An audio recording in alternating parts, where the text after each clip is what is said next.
Welcome to our deep dive into the unexpected power of reading. Yeah. And we're not just talking about, escaping into a good book, right? Right. It's really about how reading can be this force for social change, personal growth even. Yes. A little bit of political intrigue thrown in there. Yeah. You gave us quite the collection of sources for this one. I did. We've got everything from historical accounts to like literary analysis, even some sociological studies. Yes. And they all point to this hidden power within the written word. It's true. I think we often take reading for granted, Yeah. but these sources really highlight its ability to shape minds, influence movements, even challenge, the very fabric of society. It's wild. Yes. And speaking of shaping minds, one of the sources you had sent over introduced me to this word, lectocracy. Mm-hmm. And I got to be honest, I'd never heard of this before. Oh, wow. But it's fascinating because it gets right to the heart of what we're talking about today. Okay. Right? Yeah. Like the root word légère actually means to choose or to select. Yeah. So it's not just about passively absorbing words on a page. Right. It's about the active choice we make as readers to engage Right. with certain ideas. Yes. Lectocracy isn't just about reading. It's about the power that you have as an individual to choose the ideas that shape your understanding of the world. It's like you're building your own mental library, Yes. choosing which books, which authors, which ideas Right. get a place on your shelves. And speaking of choosing your own path, one of the sources you shared about Kurt Vonnegut really struck a chord with me. Oh, yeah. Here's a guy who was denied an academic title not once, but twice, Wow. and still went on to become this literary rock star. Yeah. I think that resonates with a lot of us I agree. who maybe don't always feel like we fit into those traditional molds. What do you think? Absolutely. And I think Vonnegut's own writing reflects that rebellious spirit. Yeah. His books challenge conventional thinking, encourage readers to question authority, Right. and that can be incredibly powerful, even subversive. Which might explain why Slaughterhouse-Five was banned so many times. Right. It makes you wonder, what were those in power so afraid of? It really highlights this underlying belief that words have power Yeah. to influence, to incite, even to destabilize. Yeah. By banning books like Slaughterhouse-Five, authorities were acknowledging, perhaps inadvertently, the power they believed reading had over people's minds. It's like they're saying, Yeah. these ideas are dangerous. We can't let people read this and form their own opinions. Right. And, in a way, they were right to be wary. Slaughterhouse-Five wasn't just a story. It was a powerful anti-war statement that resonated with a generation. It makes you wonder what a list of banned books would look like today. Right. Like, what does that say about the ideas that people are most afraid of now? Yeah. But on a different note, you also included this article about bibliotherapy. Yes. And I'll admit, I was a little skeptical at first. Can reading really be therapeutic? Okay. Can it really help heal trauma? It's a fascinating concept, isn't it? And while it might sound a bit out there at first, when we look at examples like Dr. William Halse Rivers using literature to treat World War I soldiers, it starts to make a bit more sense. Okay.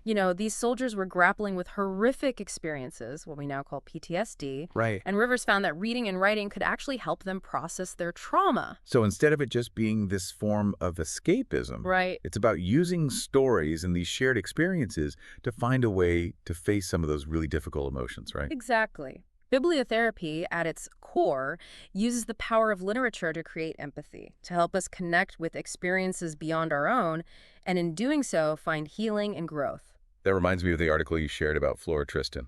This 19th century activist, she really believed in the power of literacy to empower the working class. She was setting up libraries, creating reading lists, essentially using books as a tool for social change. Oh. It's amazing to see that kind of commitment to the idea that knowledge, and I think more importantly, access to knowledge, can be truly transformative. It can really change lives. Absolutely. Which makes you wonder, do we still see reading that way today? Yeah, it's a good question. With the rise of the digital age, I think we have access to more information than ever before. Right. But, it makes you wonder, has that come at the expense of deep reading?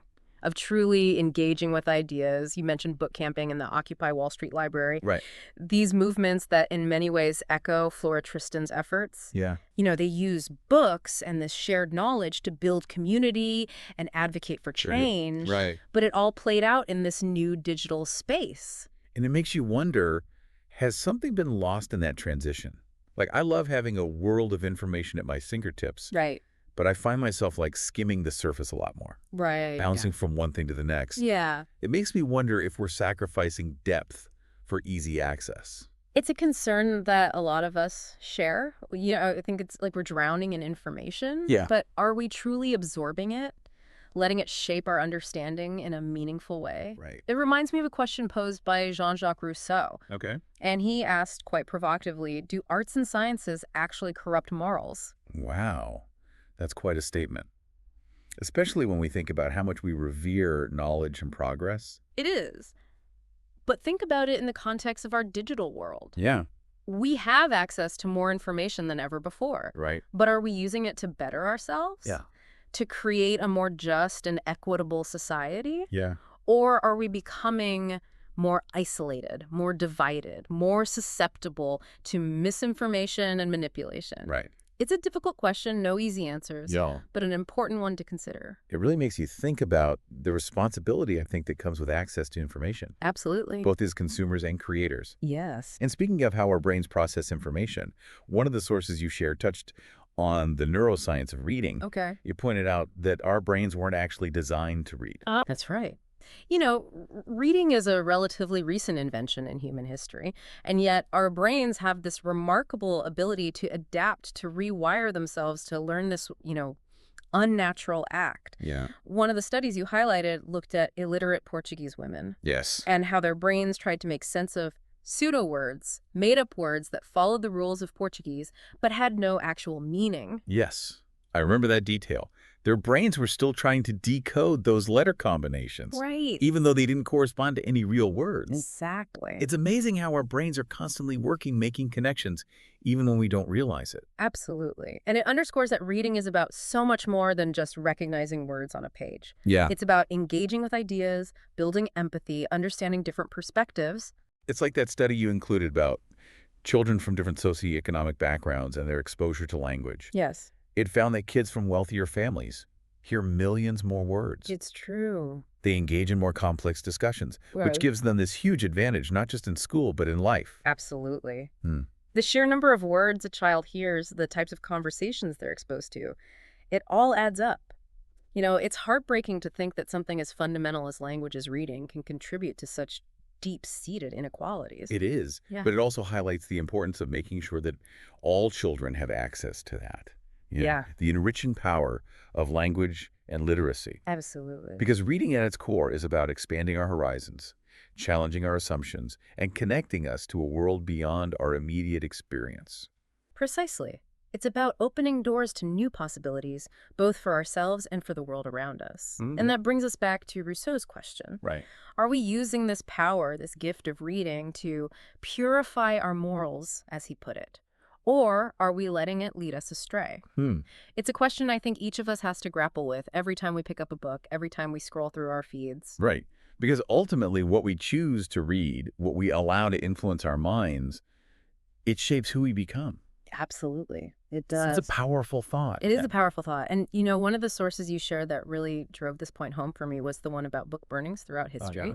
It's chilling to see how dictators and oppressive regimes have targeted books, libraries, even individual readers as a way to, control the narrative and silence dissent. It's a stark reminder, I think, that reading can be a subversive act, especially when it challenges the status quo. Yes. They understood that knowledge is power. Right. And they wanted to hold on to that for themselves. Exactly. And it's not just about outright censorship. Right. Even the way reading is taught, the types of texts that are considered, canonical. Right. It can be a form of political control, shaping how people think and see the world. You're right. It's like this idea of linguistic colonization. Yes. Where by standardizing language and promoting certain authors and perspectives over others, you're subtly kind of influencing how people understand the world around them. Exactly. And that shaping of minds is an ongoing process. Yeah. Even in societies that consider themselves free. The debates that we see today about what books should be taught in schools, what content should be available in libraries, these are all battles over who gets to control the narrative, whose stories are deemed worthy of being told.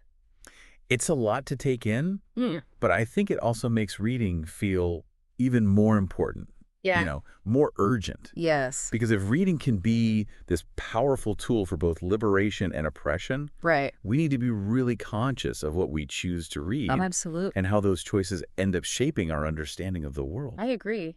We have a responsibility to be critical readers, to question what we read, seek out diverse perspectives, and engage in thoughtful dialogue and debate. Right. It's not enough to just passively absorb information. Yeah. We have to actively engage with it, challenge it, and allow it to shape our understanding of the world in a meaningful way. Which brings us full circle to that word we discussed earlier, lectocracy.